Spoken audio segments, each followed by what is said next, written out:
সন্তানটা যদি নেককার বানাও, সন্তানটারে যদি তুমি নেককার বানাও, সন্তানটা যদি আমলে সলেহা করে, সন্তানটা যদি দুনিয়ার বুকে থাকিয়া ইঞ্জিনিয়ার হয়েছে সমস্যা নাই, যদি নামাজের সময় নামাজ পড়ে সৎ কাজ করে, একজন অফার করলো ভাই 10 লাখ টাকা দিব, তুমি এখান থেকে একটু কারসিপ কইরা দাও, ওই জাহান্নামের ভয় যখন তার ভিতরে থাকবে,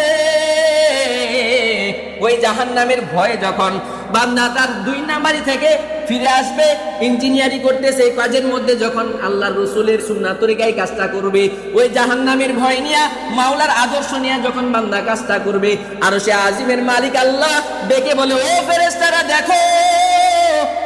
তুমি তো বলেছিলে আমার বান্দা দুনিয়ার মধ্যে থাকিয়া নাফরমানি করবে, কাটাকাটি করবে, মারামারি করবে,